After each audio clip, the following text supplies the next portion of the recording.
नमस्कार। ज्ञानोत्सव की श्रृंखला में फिर आपका स्वागत है।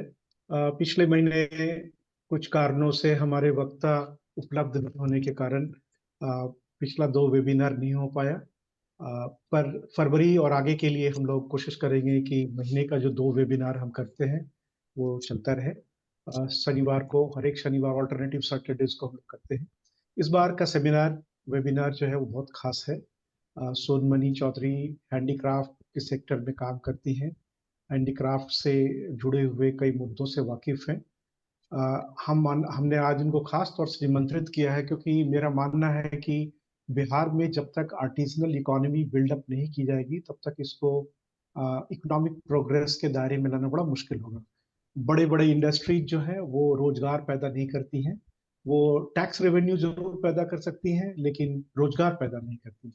इसलिए रोजगार पैदा करने के लिए, लोगों के परचेजिंग पावर को बढ़ाने के लिए खेती के सुधार के साथ साथ आर्टिजन इकोनॉमी यानी कि हस्तकला शिल्प का जो क्षेत्र है उसे विकसित करना बहुत जरूरी है। और कृषि में भी विकास तभी शायद संभव हो पाएगा जबकि, जैसा हम लोग पहले भी बात करते रहे, इनसाइड विलेज आउटसाइड फार्म, तो माओ का बहुत ही फेमस एग्जियम था। जो गांव के अंदर लेकिन खेती से बाहर, खेत के बाहर, इस तरह के कामों को जब तक विकसित नहीं किया जाता तब तक बड़ा मुश्किल है कि बिहार के परचेजिंग पावर को बढ़ाया जाए।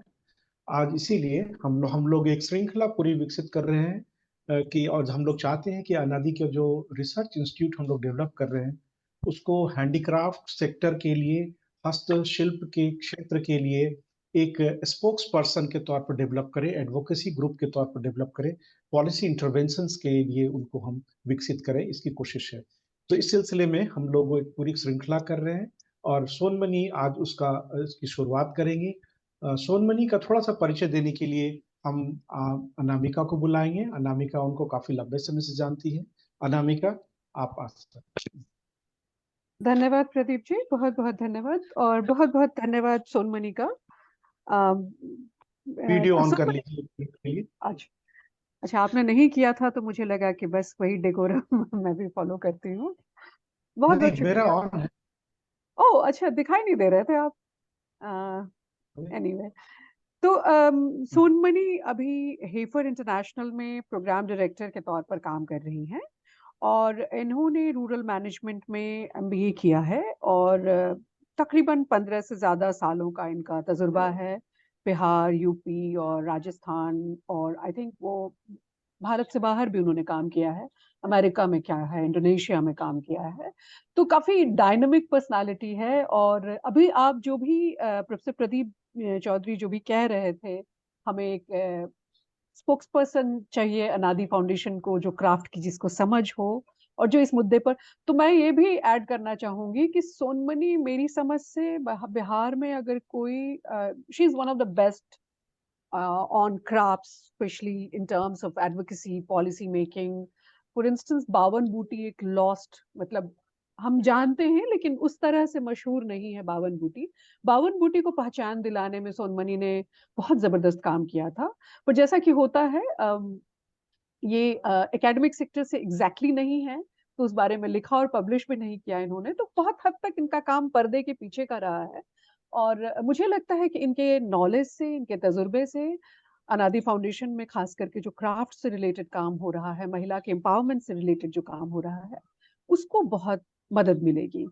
और आज हम जानना चाहेंगे सोनमणि से कि सोनमणि, रिक्वेस्ट है कि थोड़ा अपने बारे में बताइए और फिर आज जो आपका वक्तव्य का मुद्दा है उस पर भी बात करेंगे। बहुत बहुत शुक्रिया। Over to you. Thank you हम सो लोग का एक मच। जनरल रूल है हम लोग का एक जनरल रूल है कि हम लोग 45 मिनट्स का एक डिस्कशन रखते हैं, मतलब प्रेजेंटेशन रखते हैं। उसके बाद 30 मिनट का, लेकिन थोड़ा समय आप ज्यादा भी ले सकती हैं। आप अंग्रेजी में बोल सकती हैं, हिंदी भी बोल सकती हैं। हम लोग आपकी मर्जी। बाइलिंगुअल यहाँ पर, आपकी मर्जी है, आप जिसमें कंफर्टेबल फील करें। स्वागत है आपका। थैंक शुक्रिया you so Pradeep. Much. Thank you so much Pradeep ji, और thank you so much Anamika for this very very generous introduction. So जैसा कि अनामिका ने बताया कि मैं हेफर इंटरनेशनल में प्रोग्राम डायरेक्टर की कैपेसिटी में काम कर रही हूँ। रिसेंटली ज्वाइन किया है। 6 ऑर्गेनाइजेशंस का अनुभव है, जिसमें कि एक apex development bank, small Industries Development bank भी सम्मिलित है। और इंडिया के अलावा मैंने नेपाल, श्रीलंका, इंडोनेशिया और शॉर्ट एक रिसर्च बेस्ड असाइनमेंट था यूएस में, उसमें भी मैं एंगेज रही हूँ। Craft sector, basically I am not a researcher, I am a practitioner, लेकिन रिसर्च स्पेस में जो मेरी इंडोनेशिया में मेरा थोड़ा सा इंट्रोडक्शन हुआ, एंड अनामिका जो मेरे सेंटर फॉर कैटलाइजिंग चेंज में मेरी कलीग थी, तो she you know she nurtured it, and उसके बाद इंटरेस्ट जो है थोड़ा सा बढ़ गया और कई सारे पब्लिकेशंस वगैरह भी हुए, including certain research related publications. Craft space में मैं जब वुमेन डेवलपमेंट कॉरपोरेशन और सोशल वेलफेयर डिपार्टमेंट के साथ काम कर रही थी, तो 52 बूटी जो एक लॉस्ट वीव फॉर्म है, क्राफ्ट है, तो उसके रिवाइवल रिलेटेड मुझे बोला गया था कि why don't you study, because you are coming from Small Industries Development Bank of India and you have some understanding about it, about clusters, so why don't you start studying it, and then accordingly based on your findings suggest a long term plan for the government. And I did that and also organized a consultation which was well appreciated, well received, and also gathered learning from other states, and then accordingly prepared a very detailed strategy note for promotion of this Bawan Booty craft in Bihar, and at the same time reviving other clusters, other 15 clusters, or one product, one handicraft product, one district का भी एक छोटा सा features भी मैंने बनाया था, but unfortunately जो प्रिंसिपल सेक्रेटरी उस समय इन्वॉल्व थी उनका ट्रांसफर हो गया और चीजें जो है नहीं हो पाई। But the positive part is that महिला उद्यमी योजना जिसका फ्रेमवर्क मैंने सजेस्ट किया था, तो उसको वो बाद में इम्प्लीमेंट हुआ विद सर्टेन मॉडिफिकेशंस, वो युवा के लिए भी है, वुमेन के लिए भी है, तो वो हुआ। So this is about myself, and I'm so thankful for you know this is a very August gathering, और यहाँ पे ज्ञानोत्सव का प्लेटफॉर्म का पार्ट होकर मुझे बहुत अच्छा लग रहा है, and I look forward to continue my association with this important platform which is for Bihar and crafts, because craft में मैं अभी बहुत active नहीं हूँ, but craft thing is very dear to me, and I think with this platform I can utilize my learning and skills, and also learn from you all people to promote handicraft and handloom in the state of Bihar, which is not doing great, especially handicraft sector, जो northern Bihar का handicraft sector है, जिसमें awareness है, लोग जानते हैं, but it is not thriving despite availability of schemes and despite availability of low cost resources. So I have prepared a very small presentation to talk about it, and then I look forward to deliberations. Can I pull up my presentation? Yes, please go ahead. Please go ahead.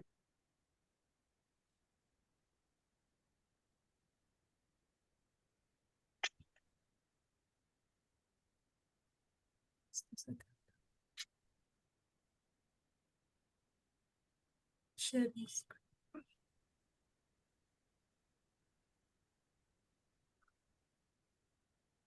I hope it is visible. Yes, yes, It is, visible. Sonmani, it's visible. Yeah. But would be great if you could put it on, presentation Slideshow? mode. Yeah, better. Yes. So women in handicrafts reimagining future. This is the, but I will very briefly, I tried to,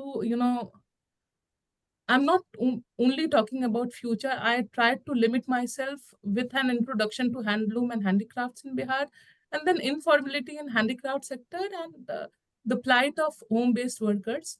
And then also, I would try to gather suggestions for promoting and sustaining this different handicraft forms of Bihar. And then why do we need evidence-based research in handicraft and handloom space? And since I have done some bit of work for Bawan Booty Craft, I would also talk about it in subsequent slides. So as you are aware, Bihar state economy is largely informal in nature. And this informality part, it is cutting across different sectors.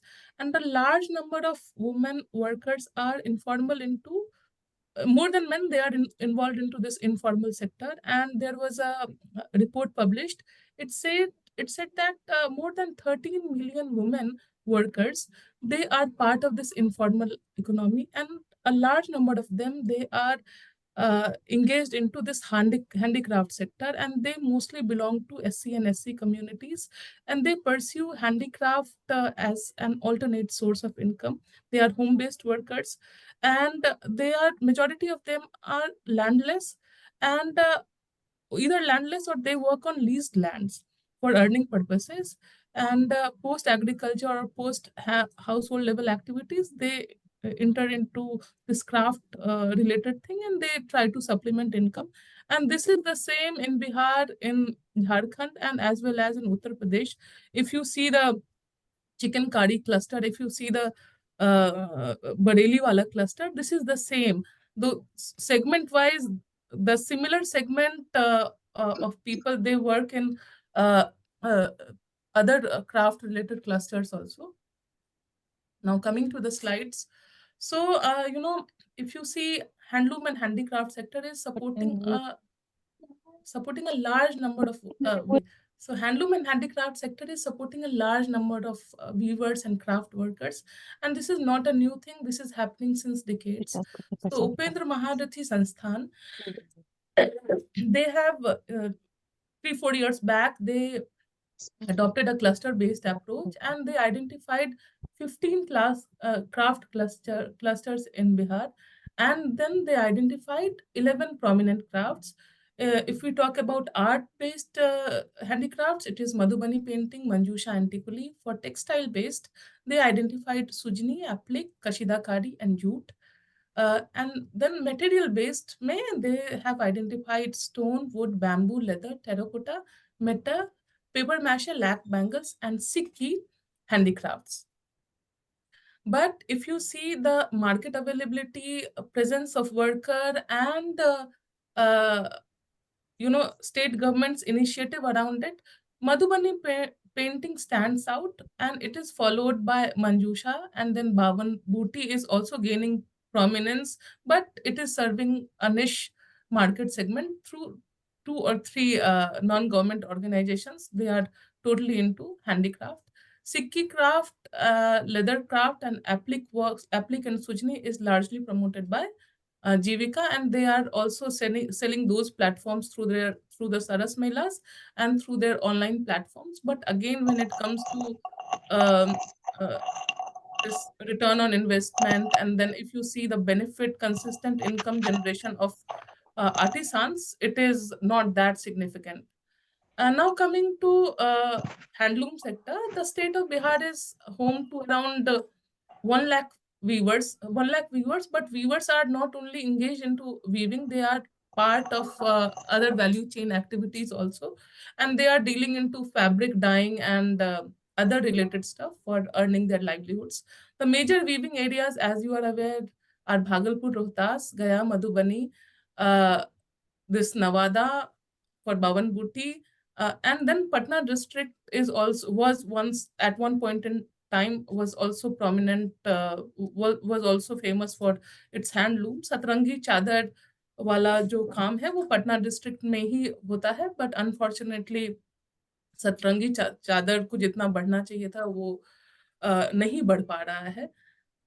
And there is existence of different cooperative institutions. Handloom handicraft को promote करने के लिए there is Biscotex also. There are state and district level government supported institutions also. There is presence of craft clusters also, and right now several farmer producer company or other handloom handicraft producer companies are also coming up, but not many of them are registered in Bihar.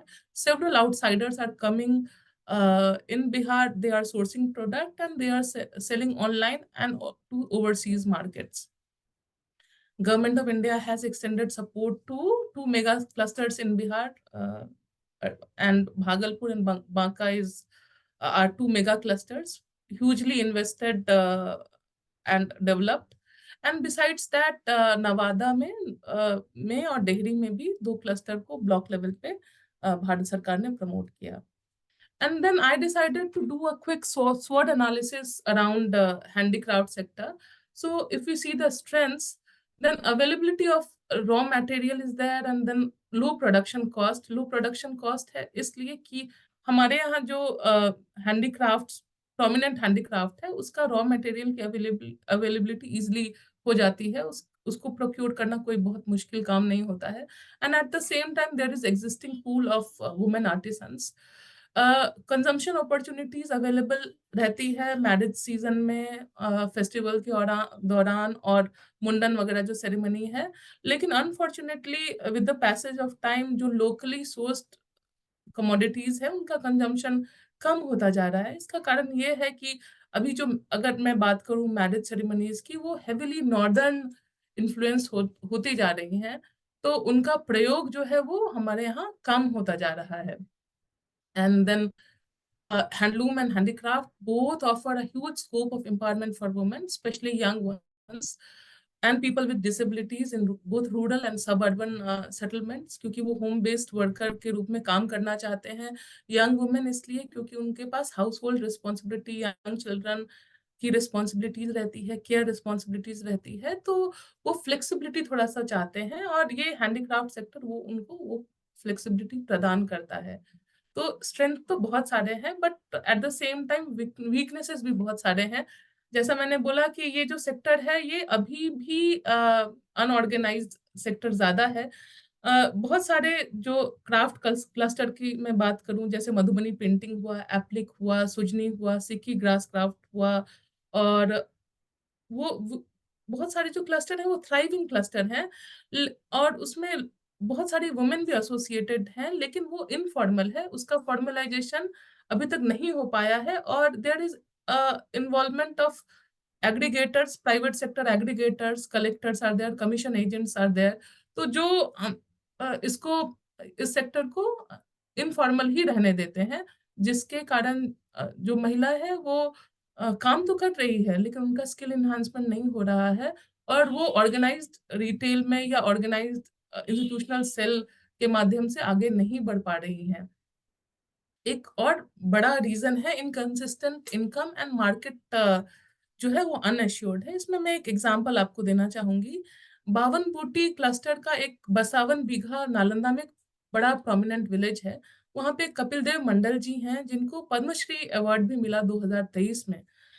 लेकिन वो भी market के लिए struggle करते हैं, और उनका जो फैमिली है, उनके फैमिली में भी लोग ऐसे हैं जो ये क्राफ्ट नहीं करते हैं, दो वो क्राफ्ट करना जानते हैं, ऑटो चलाते हैं, क्योंकि ये जो क्राफ्ट है वो उनको कंसिस्टेंट इनकम नहीं प्रदान करता है, मार्केट सेगमेंट निश है, और जो कैश फ्लो की जो इम्पोर्टेंस होती है रेगुलर, वो भी ये सेक्टर अभी पूरा नहीं कर पा रहा है। important area is lack of infrastructure and support arrangement. तो market related information, design, innovation, marketing, ये बहुत लिमिटेड है, और ये सर्टेन पॉकेट्स में अवेलेबल है। अगर मैं बात करूं मधुबनी में मधुबनी क्राफ्ट होता है, घर घर के लोग मधुबनी पेंटिंग करना जानते हैं, अच्छे इंट्रिकेट डिजाइन्स बनाते हैं, लेकिन उनको फ्यूजन डिजाइन जो अभी चल रहा है उसके विषय में बहुत जानकारी नहीं है। वो सेम एज ओल्ड चीजें बना रहे हैं, वही पाग बना रहे हैं, लेकिन उनको पता नहीं है कि पाग से भी इम्प्रूव्ड चीजें बन गई हैं। और एक बिहार के ही एक व्यक्ति हैं जो शायद किसी academically he is very qualified and he has done some innovation around pag also, and with this madhubani painting to attract investors, और उसकी मार्केटेबिलिटी भी काफी बढ़ गई है, though I am not able to recall the name of that person. तो वो उसका उसका अभाव है। और एक और इंटरेस्टिंग बात ये हो रही है कि मधुबनी पेंटिंग के जो क्लस्टर है, क्योंकि उनकी मार्केट डिमांड काफी इंटरनेशनली भी काफी ज्यादा है, स्पेशली यूएस वगैरह में काफी इसका डिमांड रहता है, तो अदर देन बिहार भी इसके क्लस्टर जो है वो बनते जा रहे हैं, और वो काफी अच्छा काम भी कर रहे हैं, क्योंकि उनको मार्केट के बारे में पता है, उनको डिजाइन रिलेटेड क्या चलने वाला है वो पता है, और कहाँ कैसे इसको प्रेजेंट करना चाहिए वो भी उनको पता है। और इसी से रिलेटेड अगला वीकनेस जो मैंने आइडेंटिफाई किया है कि there is lack of support organisation to mentor women artisans under different class craft segment. Craft करना तो जानते हैं, लेकिन उसको कैसे स्टैंडर्डाइज करें, उसको कैसे मार्केट फ्रेंडली बनाएं, और जो ऑलरेडी वो कर रहे हैं उससे कैसे डिफरेंट हो, वो बताने वाला ऑर्गेनाइजेशनल सेटअप यहाँ पे नहीं है। तो इसमें भी मैं एक एग्जांपल देना चाहूंगी, जैसे paper mache product. If you compare paper mache product से अ बाउल, एक कटोरी अगर हम कंपेयर करें कश्मीर पेपर मैशे का और बिहार पेपर मैशे का, आपको ह्यूज डिफरेंस नजर आएगा। और वही मार्केटेबिलिटी को डिटरमाइन करता है। तो वो जो मेंटरिंग पार्ट होती है और कैसे आप कंसिस्टेंटली आगे बढ़ सकते हैं, वायबिलिटी गैप फंड का प्रोविजन होना चाहिए, वो भी उसके लिए भी सपोर्ट फ्रेमवर्क जो है वो हैंडीक्राफ्ट सेक्टर में नहीं है। Now coming to opportunities, there are several handicraft and handloom sectors strengthening schemes. Schemes का कोई अभाव नहीं है, both at state level and central level. But at the same time, implementation of it is a challenge. Government also introduced GCC card, जो GCC card का जो initiative लिया गया है, लेकिन उसका उसका अगर आप यूजेबिलिटी देखें, ऑफ टेक देखें, तो वो बिहार में बहुत ज्यादा लिमिटेड है। अगर मैं उत्तर प्रदेश की बात करूं तो जरदोजी जो क्लस्टर था, वहां पे जब मैं बैंक में काम किया करती थी, वहां पे इसको बड़े बड़े स्ट्रांगली प्रमोट करने का प्रयास किया गया था। लेकिन जब एलिजिबिलिटी की बात आई तो इतना स्ट्रिंजेंट इसको बना दिया गया था at that point in time, उसके बहुत टेकर नहीं मिल पाए। तो initiatives are in place, scheme is there is shortage of information, lack of information, and at the same time implementation of it, especially for small holder, has been a challenge. ये continuous challenge है, ये कोई नई बात नहीं है। Another opportunity जो है वो मार्केट, देयर इज डिमांड तो already there, demand is already there. और ये जो इको फ्रेंडली प्रोडक्ट की डिमांड है वो नेशनल इंटरनेशनल सेगमेंट में बढ़ रही है, और इसका जो नए मार्केट जो है वो भी ओपन अप हो रहे हैं। जैसे अगर मैं बात करूं, कदम हाट वेस्ट बंगाल बेस्ड ऑर्गेनाइजेशन है, वो वाटर हाइसिंथ जो जलकुंभी के बैग्स बनाती है, अदर प्रोडक्ट्स भी बनाते हैं। तो उनकी सेल्स बहुत ज्यादा होती है, और ऐसा नहीं है कि बहुत वो वैल्यू ऐड करते हैं, लेकिन उनके प्रोडक्ट्स बड़े देखने में अच्छे रहते हैं और इको फ्रेंडली रहते हैं, और उसकी डिमांड भी बहुत रहती है। And they have tied up with corporate also, तो उनका अश्योर्ड मार्केट सेगमेंट भी अभी हो पा रहा है। ई कॉमर्स जो है, digital space, with growing digitisation, e commerce space जो है बहुत बहुत सारी अपॉर्चुनिटीज ऑफर कर रहा है, जिसमें कि कम समय में, कम लागत में आप बहुत लोगों तक पहुंच सकते हैं। देयर आर रिस्क्स ऑल्सो, लेकिन अगर थोड़े अवेयरनेस के साथ काम किया जाए तो पॉसिबिलिटीज बहुत सारी हैं। और बहुत सारे ऐसे नॉन गवर्नमेंट ऑर्गेनाइजेशंस हैं जो फेयर ट्रेड प्रैक्टिसेस फॉलो करते हैं, और उनका पेमेंट वगैरह भी काफी फेयर रहता है। तो उनको भी बिहार हैंडीक्राफ्ट स्पेस में प्रॉपरली इंट्रोड्यूस कराने की जरूरत है। And at the same time मुझे ये भी लगता है कि अपना जो domestic appreciation of handicraft produce, इसको भी एक्सपैंड करने की जरूरत है, क्योंकि हम अपनी चीजों को बहुत अप्रिशिएटिव ढंग से प्रमोट नहीं करते हैं। हमें बाहर की चीजें अधिक अच्छी लगती हैं। ये समय की मांग है, but at the same time ये जो चैलेंज है उसको कैसे ब्रेक किया जाए, उस पर भी सोचने की जरूरत है। उस पर क्या किया जा सकता है, बावन बूटी के विषय में बताऊंगी कि हम लोगों ने क्या सजेस्ट किया, what worked, what did not work. I will also briefly talk about it. Coming to threads part, there is low priority of government to handicrafts if I compare it with handloom sector. And then another very big challenge is mechanized product. Who are having mechanized product, they have similar or better appearance, and they are low cost also. But when it comes to feel तो certainly जो handmade product होता है उसका अपना feel होता है, लेकिन उससे काफी stiff competition जो है वो face किया जा रहा है।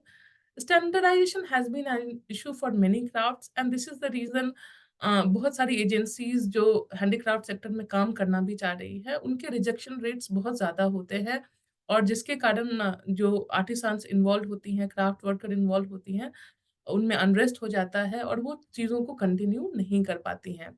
And then another part was lack of institutional support and investment required for innovation। तो जितनी इन्वेस्टमेंट की जरूरत है वो इन्वेस्टमेंट शायद वैसे नहीं हो रहा है, और जहां तक पहुंचना चाहिए वो भी क्लस्टर तक नहीं पहुंच पा रहा है। तो हैंडीक्राफ्ट्स स्पेस में अगर मैं बात करूं तो limited access to market and inadequate infrastructure मेरे विचार में सबसे बड़ा चैलेंजिंग सबसे बड़ा चैलेंज है। लेकिन मुझे लगता है कि availability of market is there. वो वहां तक जो हैंडीक्राफ्ट वर्कर हैं जो काम कर रहे हैं उनका एक्सेस बढ़ाना कोई बहुत मुश्किल कार्य नहीं है। इसको ऑलरेडी बहुत सारे इंस्टीट्यूशंस कर रहे हैं। अदर स्टेट में इसको गवर्नमेंट सपोर्ट से, प्राइवेट सेक्टर सपोर्ट से किया जा रहा है। और मुझे लगता है with this financial literacy initiative, enhancing awareness about different schemes, and again organizing craft workers into say into this producer companies, I think this can be a game changer।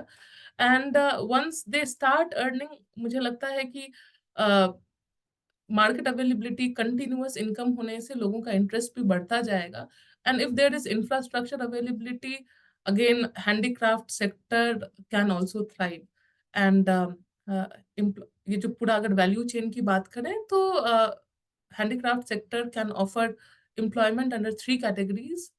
Self employment तो देता ही है, regular employment का भी scope है through institutional arrangements, and then wage employment opportunities across value chain भी handicraft sector में है। और जैसे जो tie and dye related opportunities होता है, अगर वैल्यू चेन, अभी तो वैल्यू चेन फ्रेगमेंटेड है, अगर वैल्यू चेन को स्ट्रेंथन किया जाए तो वेज एम्प्लॉयमेंट रिलेटेड अपॉर्चुनिटीज भी बड़े लेवल पे निकाली जा सकती हैं।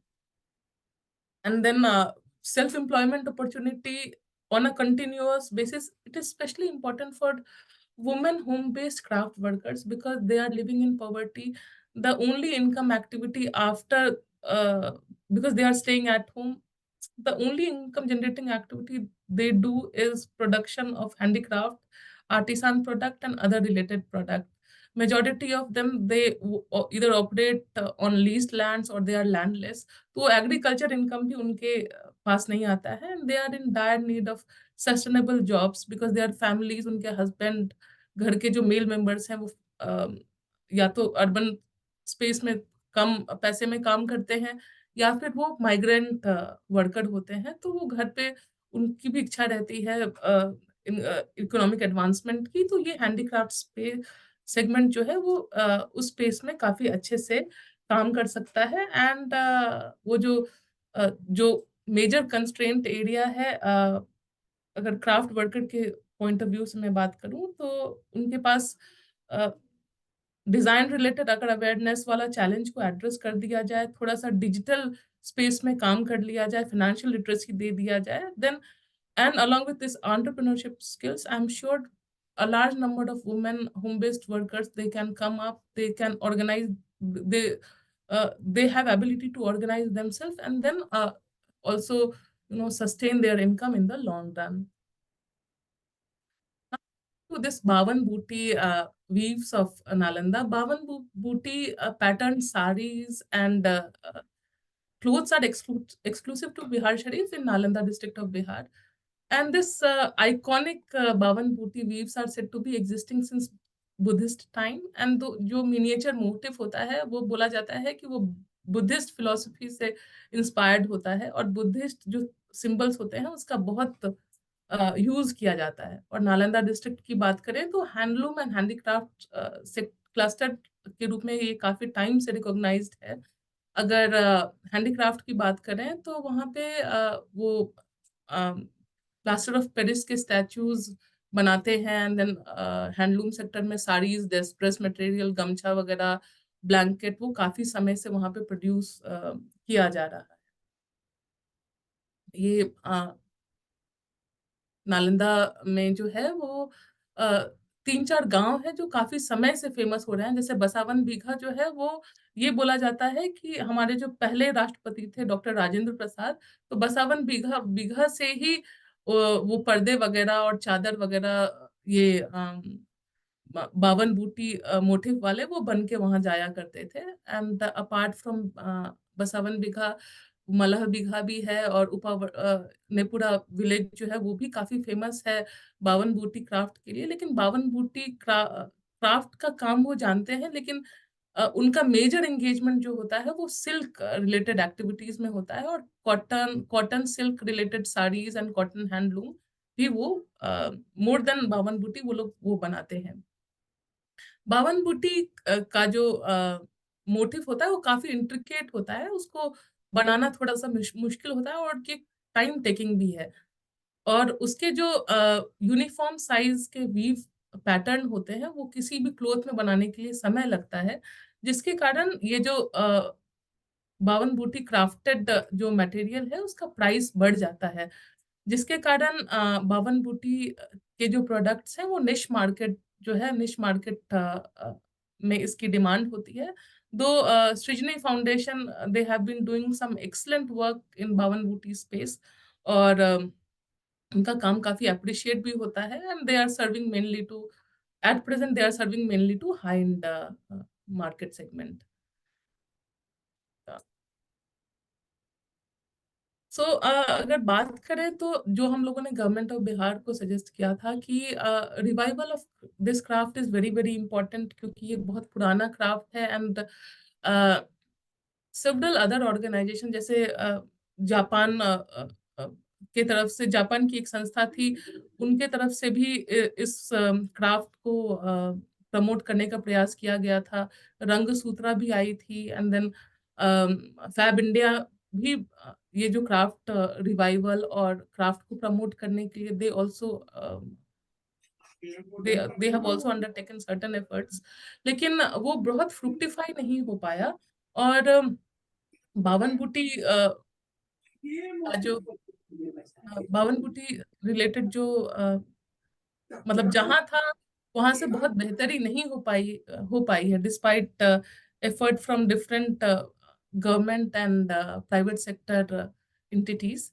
तो हमने ये सजेस्ट किया कि बावन बूटी नीड्स स्टेट बैकिंग, और उसको स्टेट बैकिंग के साथ साथ ये जो बावन बूटी का रीपोजिशन करने की जरूरत है। और हमने ये सजेस्ट किया था कि apart from several other suggestions, we also suggested कि ये जो हिस्ट्री और कल्चरल आइडेंटिटी है बावन बूटी प्रोडक्ट्स के अराउंड, उसके अराउंड एक स्टोरी बिल्ड करते हुए और इसको प्रमोट करने की जरूरत है।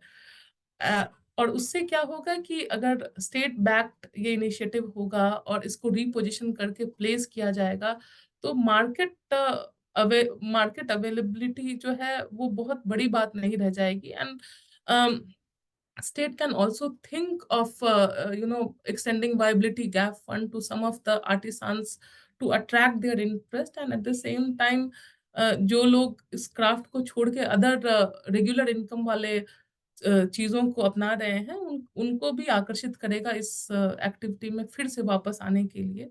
बट अनफॉर्चुनेटली बहुत चीजें नहीं हो पाई। This was about Bawan boot leave, and at the same time, I missed to mention, we also suggested to undertake initiatives around digital financial literacy and entrepreneurship building for certain craft centers. तो ये हमने देखा कि वो जो in person meetings वगैरह करना, specially around design वगैरह, वो तो हमेशा फ्रूटफुल होता है, लेकिन एक ऐप बेस्ड अगर गेमिफाइड प्लेटफॉर्म बना दिया जाए डिजाइन रिलेटेड इनिशिएटिव्स के अराउंड, तो वो काफी काम करता है। और मोबाइल एडेड लर्निंग प्रोग्राम्स अगर इम्प्लीमेंट करते हैं with modules delivered by craft दीदीज using mobile tablets, this too can be a game changer. तो वो क्राफ्ट क्लस्टर रिलेटेड ये 2-3 हम लोगों ने सजेशन दिया था।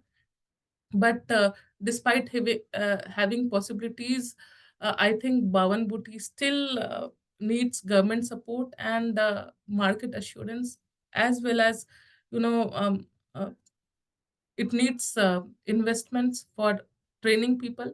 role of women is also supplementary. Women are not doing the weavings, though I have witnessed that several of them, they understand weaving. अगर उनके husband नहीं रहते हैं तो वो कर लेती हैं, और उनके वीविंग के अराउंड सर्टेन टैबूज भी हैं जिसके कारण वो वीविंग नहीं करती हैं। बट जो हमने ऑब्जर्व किया था कि they know weaving but they are not doing it on a regular basis. तो शायद इस मिथ के को भी तोड़ने की जरूरत है।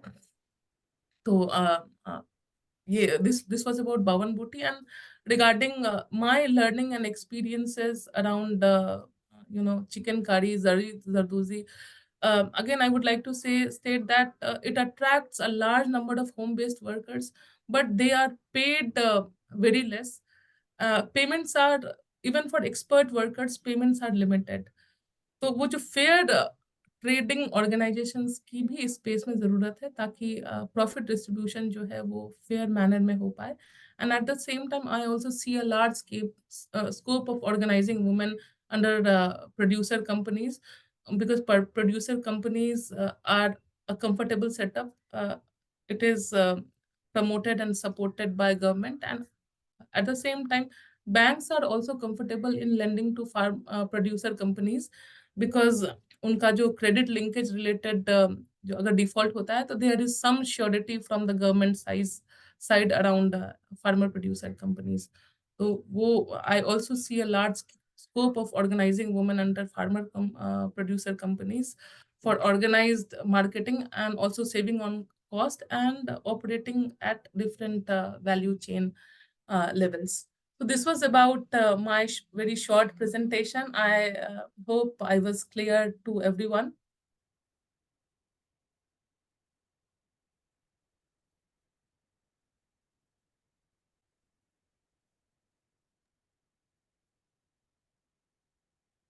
Thank you so much, Sonmani. It was very helpful, phenomenal, your journey.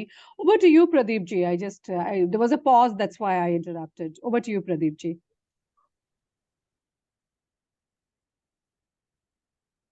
You are on mute. You need to unmute yourself. Pradeep ji, you are on mute. Thank you. Thank you so much for your presentation. Now floor is open for discussion. You have raised certain questions which needs to be answered. If anyone has any question in mind, one can come up. I will also like to join discussion, but after I hear from some of my friends.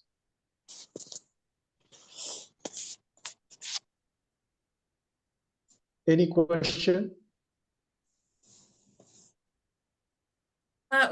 One thing I wanted, I missed adding, Pradeep ji. Asmita, yes, please go ahead.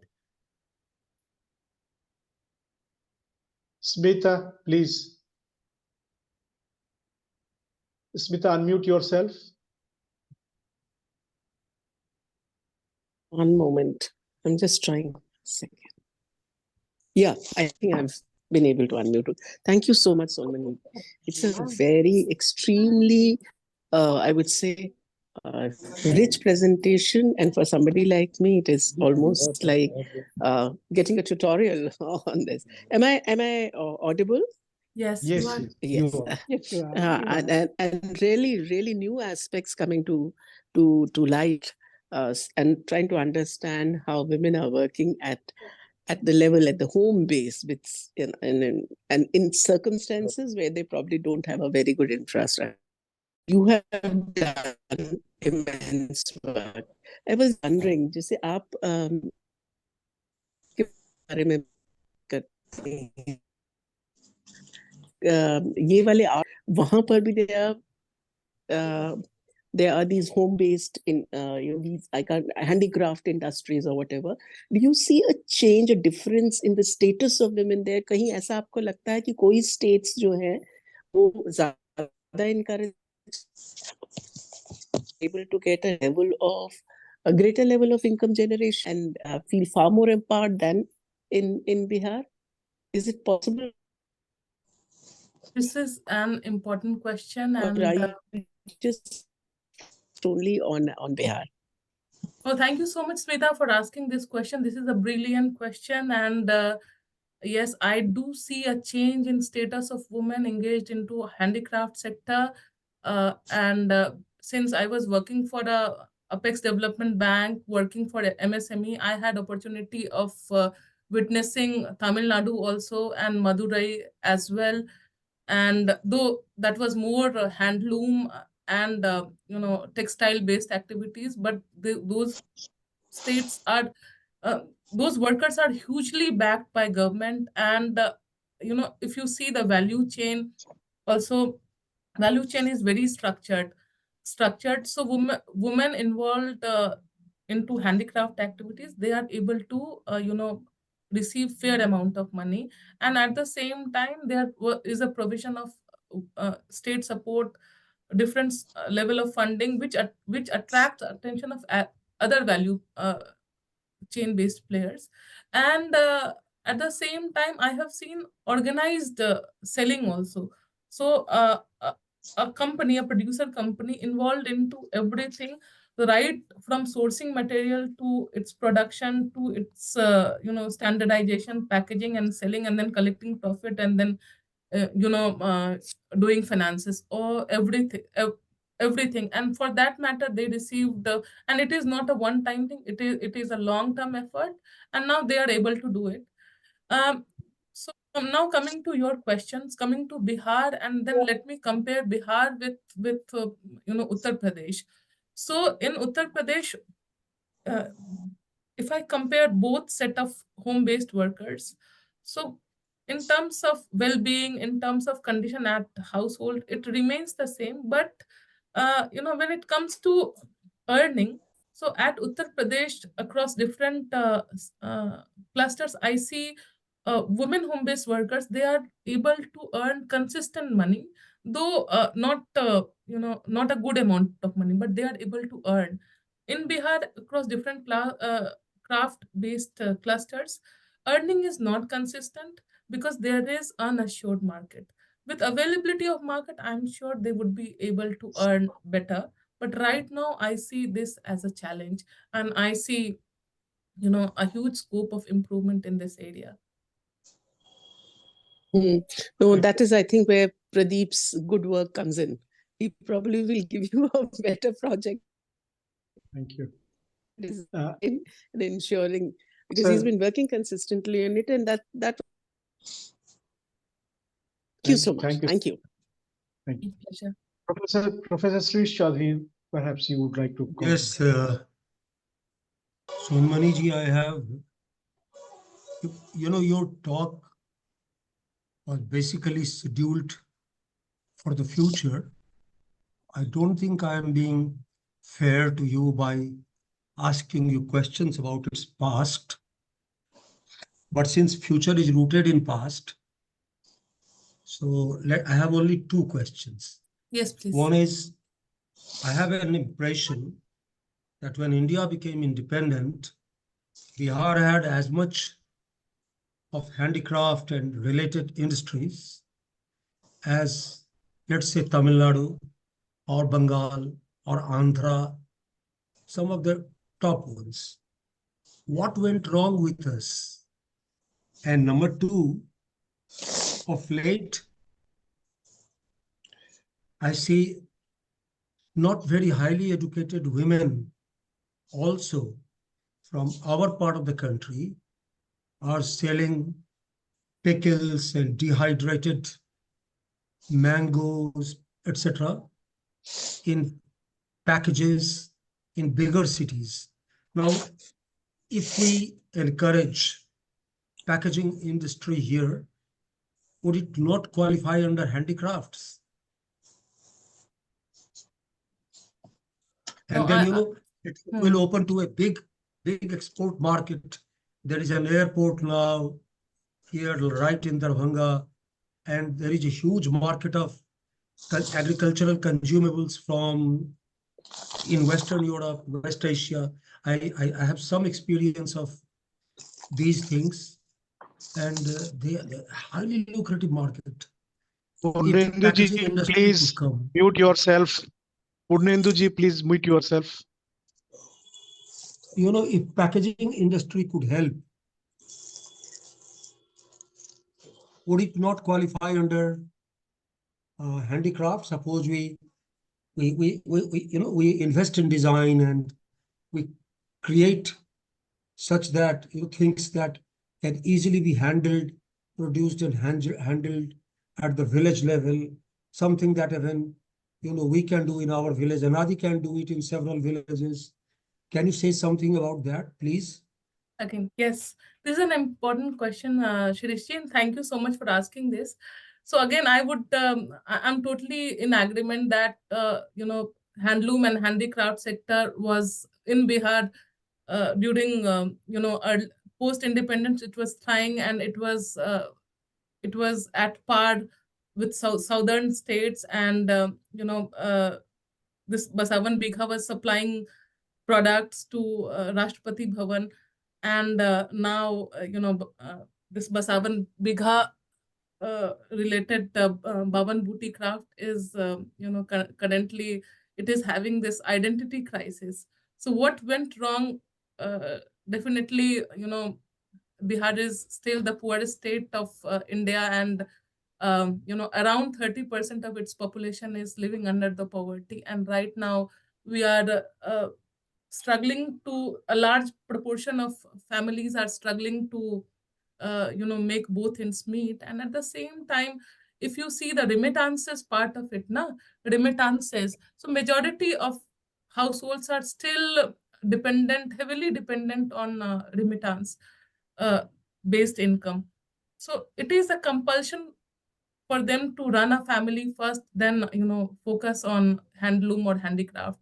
So definitely I would say that state attention was lacking. उसका थोड़ा सा अभाव था, थोड़ा क्या बहुत अभाव था. And at the same time,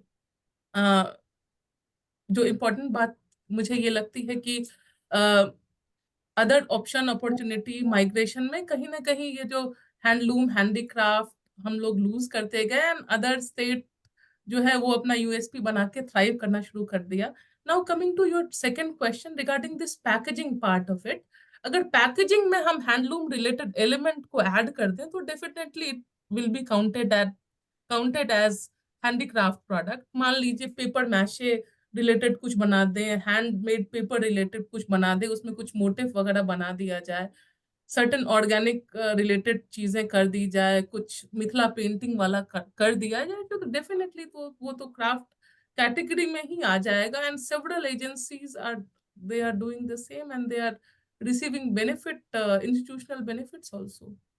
I think this can be done. ये हो ही रहा है. Thank you very much. Anyone else?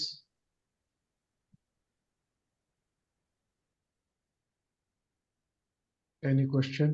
Shishji, would you like to have any question?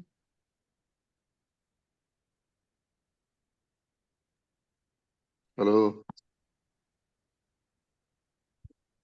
Good evening.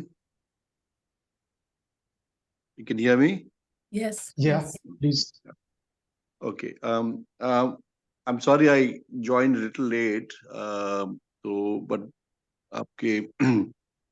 I did listen for a quite substantial part. I think it was very, very useful to understand the development of handicrafts.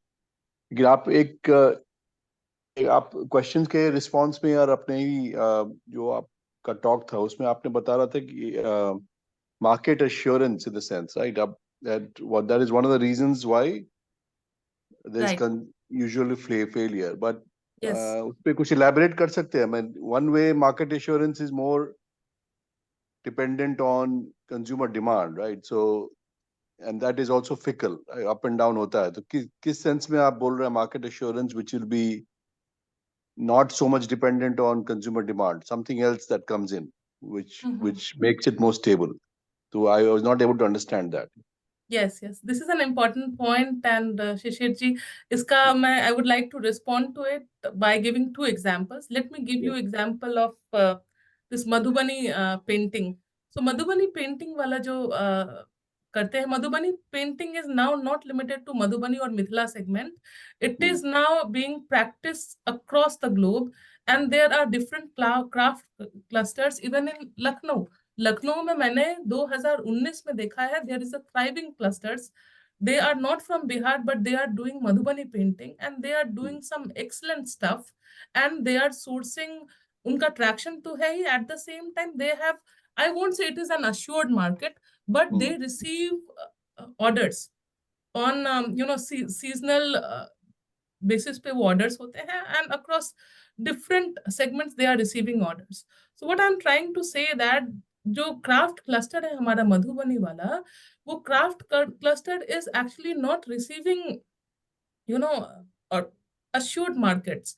They have orders, but it is not consistent.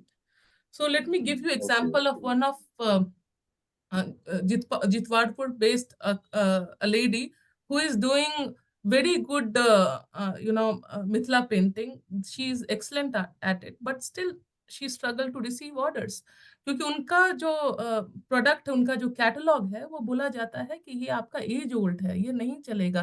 Can you improvise? Can you suggest something which can go well on a t-shirt, which can go well on as a mobile cover? And she is not able to do that and she is losing on market.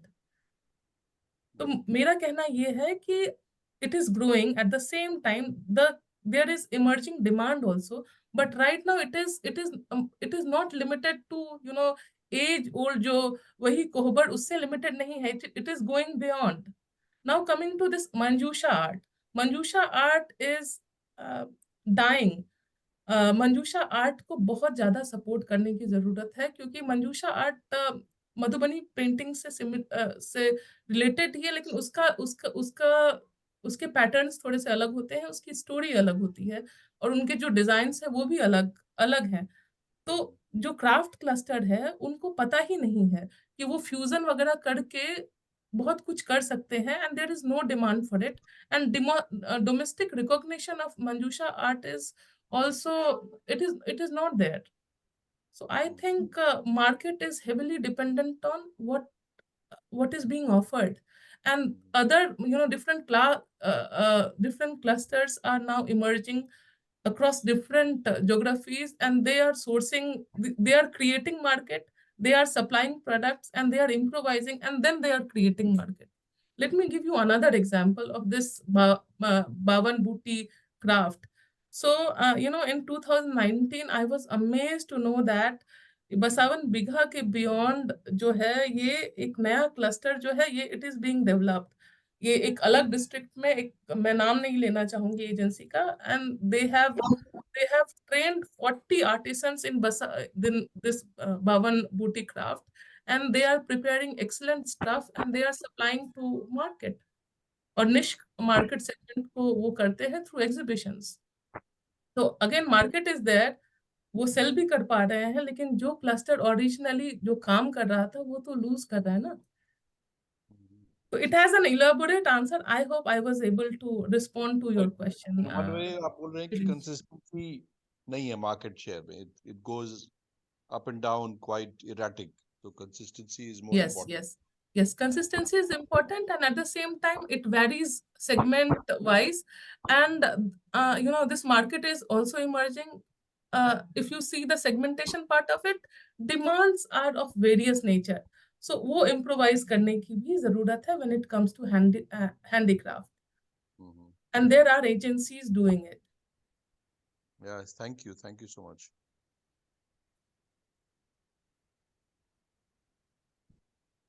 Anyone else? Any other friend? नमस्ते sir, कुछ बोल सकता हूँ मैं sir? जरूर बोलिए. हाँ sir.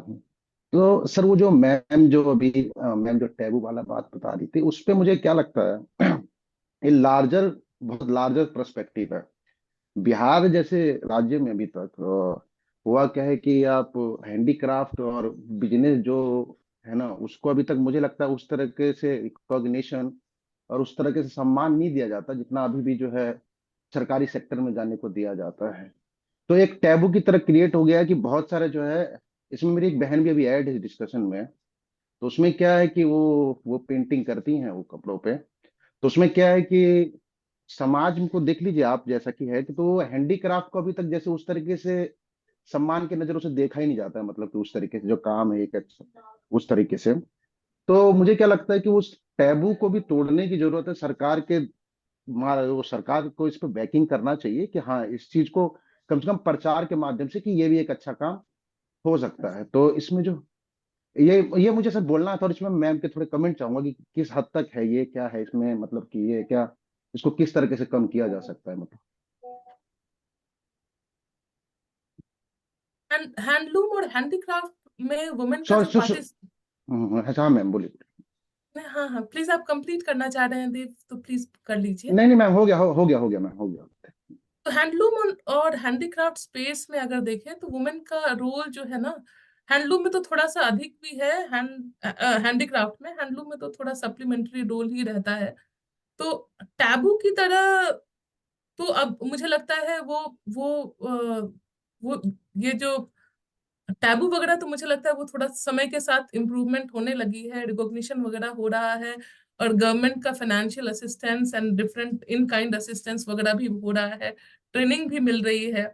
और अगर उपेंद्र महारथी संस्थान वगैरह में आप जाएं तो उनका जो ट्रेनिंग प्रोग्राम होता है, तो उसमें you you would be happy to see a large number of women, they come forward, they undertake training and with with an aspiration to start something on their own। तो ये taboo वाला part में मुझे लगता है कि वो taboo वगैरह, तो वो सिचुएशन जो है वो इम्प्रूव होने होने लगा है। And with increasing focus on women economic empowerment, and also, you know, currently emerging need to engage more women into, and more women for household, adding to household income। तो मुझे लगता है ये टैबू तो उतना खास नहीं नहीं है। मुझे, मेरे विचार में, based on again my experience, I am coming from a bank background, financial background, I think availability of market, availability of money, and market assurance has a bigger role to play। अगर वो fragmented जो chain है उसको अगर हम fix कर देते हैं, तो टैबू वगैरह वाला जो पार्ट है वो चेंज हो जाएगा। But at the same time, coming to this weaving part of it, weaving करना रेगुलरली वुमेन के लिए वो तो टैबू माना जाता है। अगेन, वो क्यों माना जाता है उसको डीपली अंडरस्टैंड करने की जरूरत है। There must be some reason around it. अगर ऐसा, अगर पार्शियली मेरे से पूछे, तो women are engaged into household chores, care work, several household responsibilities are being managed by them। अगर वो वीविंग भी करने लग जाएगी तो उसका क्या होगा। बट देयर आर सेगमेंट्स, से इन साउदर्न पार्ट ऑफ इट, वहाँ पे वुमेन रेगुलरली वीविंग करती हैं, और उन पे भी कई सारी स्टडीज हैं जो कि बहुत इनकरेजिंग पिक्चर जो है वो नहीं देती है। बहुत इनकरेजिंग, उनका वुमेन वीवर्स का जो सिचुएशन है उसके विषय में बहुत इनकरेजिंग रिस्पॉन्स नहीं देती है। तो मुझे लगता है टैबू वाले पार्ट से मैं बहुत एग्री नहीं करती हूँ देव जी। अनामिका। अनामिका। जी, शुक्रिया, शुक्रिया। मुझे, मेरा कोई सवाल नहीं है, बस मैं ज़रा ऐड करना चाहूँगी देव जी के सवाल के रिस्पॉन्स में भी। मेरी जो पीएचडी है वो 19th सेंचुरी बिहार की वुमेन होम बेस्ड वर्कर्स पर है, और भागलपुर के सिल्क वीवर और स्पिनर्स के साथ मेरा ठीक-ठाक काम रहा था एक समय। एक चीज़ जो देखने को आती है कि ख़ास करके northern part of this country, across India, barring north east, हर जगह वीविंग का काम जो है आमतौर पर पुरुष करते हैं। इसके पीछे एक वजह ये भी है कि ये एक्सपर्ट स्किल्ड काम माना जाता था, और स्किल्ड काम में जो मेन वर्कर है आमतौर पे पुरुष ही होता था। औरतें डोमेस्टिक कलेक्टिव्स में काम करती थी, और अंडरस्टैंडिंग थी कि इसमें महारत हासिल होनी चाहिए, इसमें लंबे ट्रेनिंग की जरूरत है, और लड़कियां शादी करके चली जाएंगी और उसके बाद रिप्रोडक्टिव रिस्पॉन्सिबिलिटीज में अपने जीवन के अर्ली 20s तो उनका बीत ही जाता था। तो उनको इस तरह के कामों की जो जिम्मेदारी वाला काम है, जो मतलब जिसमें महारत चाहिए, जिसमें स्किल चाहिए, वैसे काम में उनको आमतौर पे नहीं इंगेज किया जाता था। तो लूम पे बैठना अच्छा नहीं मानते हैं, अशुभ मानते हैं, तरह तरह की भ्रांतियां और कथाएं उससे जुड़ी हुई हैं। तो औरतें हालांकि लूम पर नहीं बैठती थी, लेकिन लूम पर जो प्रोडक्ट जाए, जो भी रॉ मटेरियल जाएगा, उसकी पूरी तैयारी करती थी। जैसे स्पिनिंग करना उनका काम होता था, धागे का रील बनाना उनका काम होता था, धोना काम होता था, कपड़ा बुन गया तो उसको स्टार्च करना, बुनने से पहले उस जगह को लीप पोत कर बढ़िया से ताना भरनी सब भर भर देना, ये औरतों का काम होता था।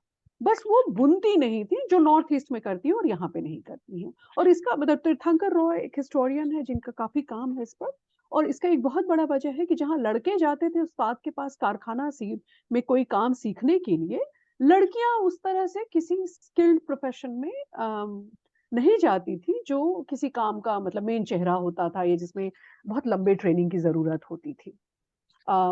थैंक यू, आई होप मैं इसमें कुछ ऐड कर पाई। Over to you. धन्यवाद। धन्यवाद। Yeah, very helpful, Anamika. Thank you. मैं थैंक यू मैम। मैं भी थोड़ा बहुत क्राफ्ट सेक्टर के साथ जुड़ा हुआ हूँ इन दिनों, इसलिए मैं अपना भी कुछ अनुभव बांटना चाहूंगा। एक तो मुझे ये लगता है कि अ, सारी जिम्मेदारी सरकार की नहीं होती है। जब तक ये बात हम लोग नहीं समझेंगे तब तक हमारा क्राफ्ट रिवाइव नहीं कर सकता है। इसलिए सरकारों की जिम्मेदारी जरूर है, और लेकिन मार्केट और मार्केट के साथ सिविल सोसाइटी विद इन को बहुत सारे ऑल्टरनेटिव भी हैं। लेकिन मुझे लगता है खास तौर से मुझे ऐसा लगता है कि जो शिक्षक वर्ग है समाज का, कॉलेज में पढ़ाने वाला और स्कूल में पढ़ाने वाला, उसकी एक बहुत बड़ी जिम्मेदारी है। कैसे हम स्कूलों में क्राफ्ट्स को ले जाएं और कैसे यूनिवर्सिटीज के अंदर जो लोग रहते हैं वो अपने को इर्द गिर्द के समाज के साथ जोड़ें, इसकी बहुत जरूरत है। और इस क्षेत्र में काम करने की जरूरत है। पर मैं एक चीज और यहाँ पर जोड़ना चाहूंगा कि बावन बूटी के साथ आप यदि मंगलगिरी और चंदेरी, ये दो एक्सपेरिमेंट को पैरेलल में रख करके देखें तो ये समझ में आता है कि पॉलिटिकल विल का क्या वैल्यू होता है। मंगलगिरी का भी जो है वो नाश हो चुका था, अभी सिर्फ 5 कारीगर वहां बच गए थे। और वहां से जब वाईएसआर रेड्डी ने ये प्लान किया हमको इसको रिवाइव करना है, तो उसके किया गया वो दुनिया को पता है। और जिन लोगों को नहीं पता है उन्हें पता करना चाहिए कि कैसे 5 पहले जो दादाजी थे, जो सीनियर हो चुके थे, जिन्होंने खड्डी मोड़ कर रख दिया था, उनको बाजाबता स्टाइपेंड दिया गया कि आप और कहीं नहीं जाइएगा, आप बच्चों को सिखाइएगा। 4-5 आईएएस ऑफिसर को परमानेंट वहां लगाया गया कि तुम अब और कुछ नहीं करोगे, तुम्हारा काम है कि तुम इसको रिवाइव करना है, तुम्हारी कहीं बदली सेक्टर में काम करोगे। इसी तरह से 500 लोग ट्रेन हो गए, तो वहां पर पूरा पूरा डिजाइनर इनपुट और मार्केट इनपुट जनरेट किया गया। और आज आप जानते हैं कि Mangalagiri one of the most successful cotton fabric है। ऐसे ही चंदेरी के बारे में, चंदेरी भी खत्म हो चुका था, पोचमपल्ली खत्म हो चुका था, तो ऐसी बात नहीं है। और पर इन सब में Asian development bank, world bank, जो रेस्पेक्टिव स्टेट्स हैं, तो मुझे लगता है कि अभी तक मैं किसी सरकार की आलोचना नहीं करना चाहता हूं, क्योंकि लोग उसे नाहक ही बुरा मान लेते हैं। पर मुझे लगता है कि सक्सेसिव गवर्नमेंट जो आई है बिहार में, उन्होंने इसे काम ही नहीं समझा। और सिविल सोसाइटी भी ये सोचता है कि जब उसको मांग करनी होती है तो बोलता है रैयाम चीनी मिल नहीं खुला, अशोक पेपर मिल नहीं खुला, ये नहीं खुला, वो नहीं खुला। अरे भाई, इतिहास से आगे निकलो। अब वो उसको नहीं खोला जा सकता है, वो एक दूसरी कहानी हो गई। अब उनको पता ही नहीं है दूसरा और क्या हो सकता है। तो ना इसका कोई कॉन्स्टिट्यूएंसी है सिविल सोसाइटी के अंदर में, लोग जानते ही नहीं है, समझते ही नहीं कि वो क्या कर सकते हैं। अब देखिए, बहुत छोटी सी चीज है। मैं सिर्फ ये कह रहा हूं कि अन्नादी फाउंडेशन ने जो यहाँ काम किया, वो एकदम यहाँ पर प्रिंटिंग का, ब्लॉक प्रिंटिंग का कोई हिस्ट्री नहीं था, कोई बैकग्राउंड ऐसा खत्म हो गया था। वैसे एक हमारे इलाके में आजादी के बाद, जैसा कह रहे थे श्री चौधरी जी, कि खादी ग्राम उद्योग में होता था, छपाई होती थी, और लेकिन वो खत्म, समाप्त हो गया था। तो हम लोगों ने प्राइवेट एफर्ट लगा करके, बिना सरकार से कोई मदद लिए हुए, राजस्थान से कारीगर को बुलाया, उसको रखा, 3 साल यहाँ सीखा, 150 ट्रेन किया, उसमें से फिल्टर होकर के 2 दर्जन महिला ऐसी हैं जो बहुत अच्छा प्रिंट करती हैं। तो बहुत कम लागत में जो एक प्राइवेट इनिशिएटिव से होता था, उससे रिवाइव कर पाए हैं। तो मैं ये से कि यदि आपको सचमुच दिल में है इस राज्य के लिए, तो आप भी एक संकल्प ले सकते हैं कि अपने इलाके में हम एक क्राफ्ट का डेवलपमेंट करेंगे। आप टाटा बिरला नहीं है, इसलिए आप 50,000 करोड़ की फैक्ट्री नहीं लगा सकते, पर आप कह रहे हैं कि आप लाख रुपए 10 लाख रुपए की चीजों से आप कर सकते हैं, पर चूक समझा ही नहीं, यही नहीं हम समझते हैं कि ये काम भी करने लायक काम है। हमारे यहाँ जो पॉलिटिकली मोटिवेटेड लोग होते हैं, वो छठ और दिवाली के शुभकामना वाले पोस्टर पे 10-10 लाख, 20-20 लाख, 25-25 लाख रुपए खर्च कर देते हैं। मुखिया के चुनाव में हारने पर 20-10 लाख, 1 करोड़ रुपए खर्च कर देते हैं। हारने पर, जीतने पर तो जाने दीजिए, हारने के लिए 25 लाख रुपए खर्च कर देते हैं। लेकिन अपने इलाके में क्राफ्ट क्लस्टर डेवलप करने के लिए वो एक छदाम नहीं खर्च करेंगे। इस मानसिकता को की जरूरत है। सारी जिम्मेदारी सरकार की नहीं है, सरकार की भी जिम्मेदारी। और मुझे लगता है कि ये जो दोहरी मार पड़ी है, नागरिक समाज का की अवहेलना और सरकार का नकारापन, ये दोनों चीज है जो हम लोगों को पीछे रखे हुआ है। मैं कभी मिलूंगा तो और भी बहुत सारी बातें करूंगा, मेरे पास कहने के लिए बहुत कुछ अंदर दबा हुआ, लेकिन मैं इस समय नहीं निकाल लूंगा। मैं एक और, लेकिन आप चूंकि बैंक से आती हैं तो मैं आपसे एक सवाल रखना चाहूंगा कि क्यों नहीं जो सिडबी है या ये है, कोई एक जिसको कहते हैं एक लाइन, मतलब क्रेडिट उसको लाइन। कांटेक्ट के लिए, हाँ नहीं क्रेडिट लाइन नहीं, इंफॉर्मेशन के लिए कम से कम एक कोई जगह बनाती है कि जैसे मैंने जब प्रोड्यूसर कंपनी रजिस्टर किया तो मेरे नाक से पसीने निकल गए। है तो ऑलरेडी और उद्यमी में।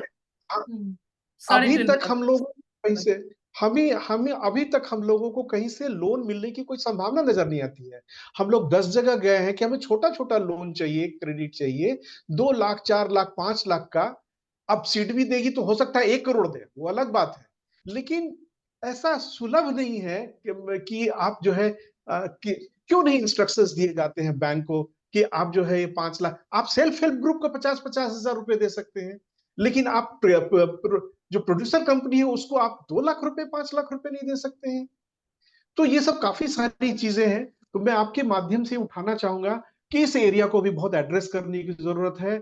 वर्किंग कैपिटल हमारे लिए अभी सबसे बड़ी समस्या है, मार्केट से ज्यादा बड़ी समस्या है, क्योंकि मार्केट तो हम फ्रेंड्स एंड रिलेटिव्स में भी कुछ बेच लेते हैं, लेकिन इंडिविजुअल के कैपिटल को लगा करके कहां तक बढ़ पाएंगे। दूसरा, वो इंस्टीट्यूशनल फिनेंस नहीं बनता है। जब तक इंस्टीट्यूशनल फिनेंस नहीं बनता है तो हमारा बुक बिल्डिंग नहीं हो रहा है। तो XYZ ने पैसा दे दिया आपको कि ठीक है आप काम कर लीजिए, दे दीजिए, पर उससे तो कोई बात नहीं है। तो एक बहुत बड़ा ये एरिया है जिसमें कि सिडबी के साथ आप कनेक्टेड हैं। इस सवाल को उठाना चाहिए कि जो छोटे छोटे प्रोड्यूसर कंपनी है उनके लिए प्रति व्यक्ति, जैसे आप ये लगाती हैं, जैसे 50,000 रुपए का एक है कि प्रति इसमें सेल्फ हेल्प ग्रुप में दिया जाएगा, या 10,000 रुपए, कुछ भी इस तरह से प्रोड्यूसर कंपनी में पर मेंबर कुछ ऐसा करना चाहिए और उसको सुलभ करना चाहिए। अभी बहुत ही डिफिकल्ट प्रोसेस है ये। धन्यवाद। और कोई दोस्त या आप कुछ बोलना चाहें? नहीं, मैं बस बोलना चाहूंगी, सिडबी सिडबी मैं दिसंबर 2019 में छोड़ दिया है, लेकिन उसके पहले ही एक उद्यमी मित्रा पोर्टल जो है वो वहां पे क्रिएट हो चुका था। और उस पोर्टल के माध्यम से जो है वो ऑनबोर्डिंग प्रोसेस जो होता है ना, बहुत इजी है। और ये बहुत इजी प्लेटफॉर्म है जिसमें कि आप फोन, ईमेल वगैरह के माध्यम से इंफॉर्मेशन ले सकते हैं। तो मुझे लगता है ये एक्टिव प्लेटफॉर्म है। रिगार्डिंग प्रोड्यूसर कंपनीज का क्रेडिट के विषय में, तो मुझे लगता है कि प्रोड्यूसर कंपनी को क्रेडिट थोड़ा सा, जो एग्रीकल्चर और लाइव स्टॉक स्पेस में जो प्रोड्यूसर कंपनीज है उसके लिए बैंक का कंफर्ट थोड़ा सा अधिक होता है। लेकिन हैंडलूम स्पेस में भी based on my experience, different banks are coming up, they are also extending credit. मुश्किल ये होता है ना कि जो जो वुमेन प्रमोटर है, स्टेक होल्डर है या बोर्ड मेंबर है, उनका कोई क्रेडिट हिस्ट्री नहीं है, कोई सिबिल स्कोर नहीं है, तो वो एक लिमिटिंग फैक्टर बन जाता है। But several banks such as Canara Bank is coming forward, they are they are taking keen interest, especially in northern Bihar, to extend loan to producer companies. But again, the priority is for the farmer producer companies. वो explore करने की थोड़ी जरूरत तो जरूर है। Thank you. Krishna Murari कुछ बोलना चाहते हैं? और कोई कुछ बोलना चाहे? नहीं सर, नहीं सर। Thank you. और कोई सवाल हो? नहीं तो हम लोग इस सेशन को कंक्लूड करें।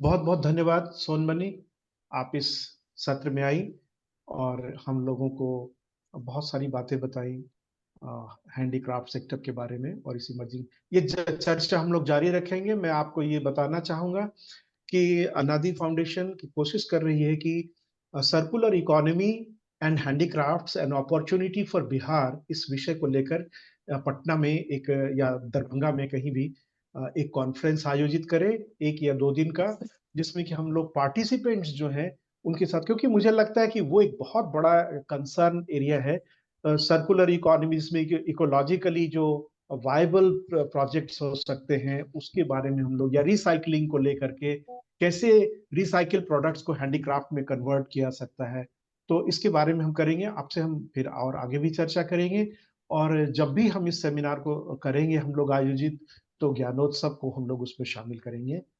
धन्यवाद। यदि बहुत बहुत धन्यवाद। आप लोग, धन्यवाद धन्यवाद। बहुत बहुत धन्यवाद Sonmani. Thank you Pradeep ji. Thank Thank you you. Anamika. Thank you. Thank you, everyone. Thank you.